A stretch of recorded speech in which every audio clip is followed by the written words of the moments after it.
दोस्तों, आज हम आप सभी के लिए गौतम बुद्ध के द्वारा बताए गए कुछ ऐसे उपदेश लेकर आए हैं जिनको जीवन में इस्तेमाल करने पर आपके जीवन में चल रही सारी परेशानियों का समाधान आपको प्राप्त हो जाएगा।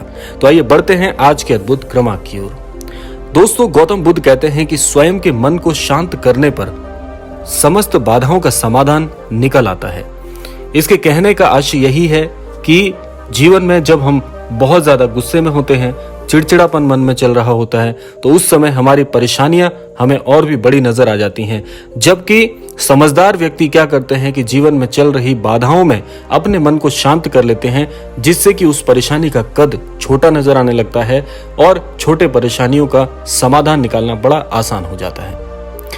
इसके अलावा भूतकाल को हमें कभी याद नहीं करना चाहिए, भविष्य के बारे में सोचना नहीं चाहिए, वर्तमान में जीना चाहिए। यही खुश रहने का एकमात्र उपाय है, क्योंकि जो बीत गया उसे हम बदल नहीं सकते, भविष्य के बारे में हम जानते नहीं हैं। तो इसलिए वर्तमान को अच्छा करते रहिए, भविष्य अपने आप अच्छा हो जाएगा।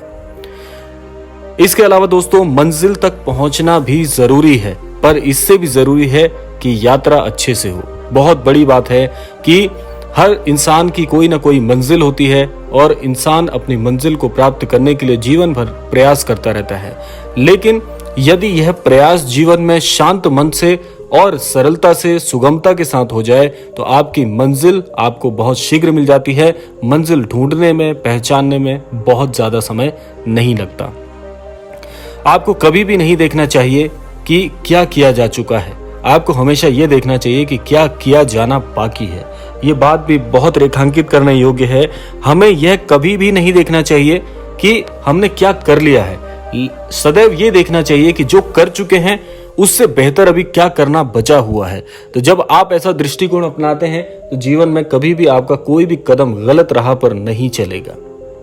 वे इंसान जो लोगों से प्रेम करते हैं वे संकटों से घिरे रहते हैं, और जो इंसान किसी से भी प्रेम नहीं करते उन्हें कोई संकट या कष्ट नहीं होता। ये जीवन का सबसे बड़ा सत्य है।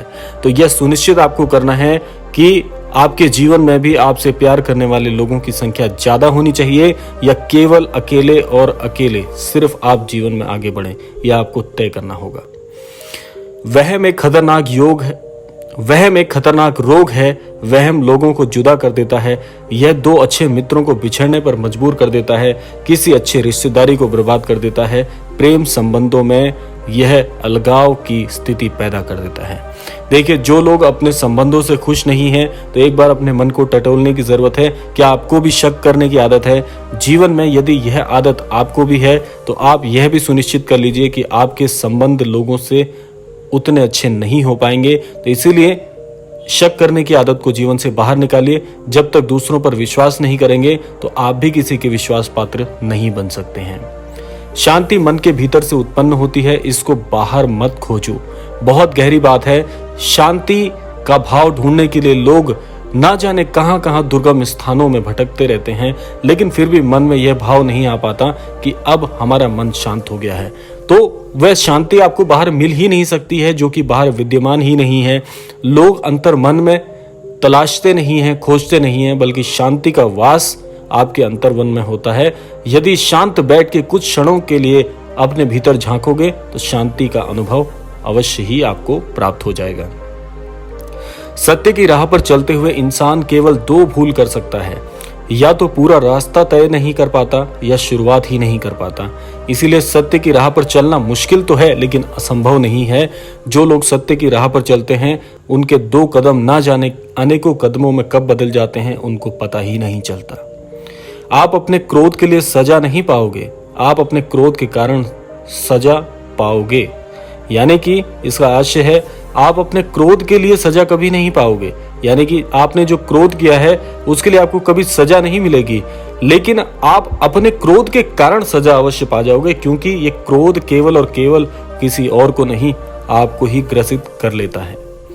जिसने अपने मन को स्वयं के वश में कर लिया, उसकी जीत को दानव क्या देवता भी पराजित नहीं कर सकते। इसीलिए आपको एक बात बता दूं कि जितने भी आपने देखा होगा बहुत विशिष्ट श्रेणी के संत हुए हैं, उन्होंने क्या किया है, उन्होंने केवल और केवल अपने मन को वश में कर लिया। जैसा वो चाहते हैं वैसा ही वे व्यवहार करते हैं। ये सबसे बड़ी शक्ति होती है मनुष्य की। इसको आसानी से पाया नहीं जा सकता, लेकिन निरंतर प्रयास करते रहेंगे तो एक दिन यह जीवन में अवश्य घटित हो सकता है। बुराई अवश्य ही रहनी चाहिए, तभी तो अच्छाई बुराई के ऊपर अपनी जीत साबित कर पाएगी। देखिए, बुराई जीवन में आना कोई बुरी बात नहीं है, बुरा बनना भी कोई बुरी बात नहीं है, लेकिन उस बुराई का जब तक आभास ना हो जाए और आभास होने के बाद उसे परिवर्तित ना किया जाए, तब तक वह बुराई एक बहुत बड़ी बीमारी के समान होती है। इसीलिए बुरा बनना कोई बुरी बात नहीं है, बुरा बनकर अच्छा बनने का प्रयास करना उससे भी बहुत बड़ी बात है। तो इसको रेखांकित कर सकते हैं जीवन में सबसे बड़ी और महत्वपूर्ण बात है।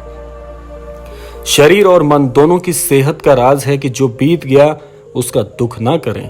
इसीलिए कहा जाता है कि जो बीत गया उस पर सोचने की बजाय आगे बढ़ते रहें। जो व्यक्ति भूल करने के बाद आगे बढ़ने के लिए प्रयासरत होते हैं, ऐसा व्यक्ति हार कर भी जीत को और जीत की प्राप्ति को आसानी से सुगम कर लेता है। दुनिया हमेशा से बड़ाई और निंदा करने का बहाना ढूंढती है। बहुत सच्ची बात है ये, यही होता रहा है, यही होता है और यही होता रहेगा जीवन में। देखिए, अगर हम लोगों की प्रतिक्रियाओं पर अपनी प्रतिक्रिया व्यक्त करना शुरू कर दें तो जीवन में कभी भी ये परिवर्तन का चक्र आगे नहीं बढ़ सकता। आप में अच्छाई है तो उसकी भी बड़ाई होगी, आप में बुराई है तो उसकी निंदा भी होगी। आपको इस चक्र में फंसने की बजाय केवल सत्यपूर्वक परिश्रम से अपना कर्म करते रहना है, वही जीवन में आपको आगे लेकर जा सकता है। अब सबसे महत्वपूर्ण बात आपको बताते हैं कि क्रोध को बिना क्रोधित हुए जीतो, बुराई को अच्छाई से जीतो, कंजूसी को दरिया दिली से जीतो और असत्य बोलने वाले को सत्य बोलकर जीतो। जीवन के सबसे बड़े मूल मंत्र हैं ये शब्द। अगर इन शब्दों की सच्चाई और गहराई में आप इनको जान लेते हैं तो आपके जीवन में कभी भी किसी प्रकार की परेशानी, यह तो नहीं कहूँगा कि कभी नहीं आएगी, लेकिन ज़्यादा समय तक टिक नहीं पाएगी, क्योंकि ये वो नियम है जो गौतम बुद्ध ने जीवन के मुख्य स्रोत से उत्पन्न होते हुए जीवन को बदलने वाला बताया हुआ है। तो इसीलिए इसकी राह पर चलिए, आपका जीवन स्वर्ग बन जाएगा। तो यह था आज का अद्भुत क्रमांक। आशा करते हैं ये कुछ शिक्षाएं, ये कुछ उपदेश आप अपने जीवन में शामिल करते हुए आगे बढ़ेंगे तो निस्संदेह आपके जीवन में बड़े परिवर्तन आप स्वयं कर पाएंगे। तो इसी कामना के साथ विदा लेते हैं, मिलते हैं अगले किसी कथा, अगले किसी उपदेश के साथ। तब तक के लिए आपका बहुत बहुत धन्यवाद।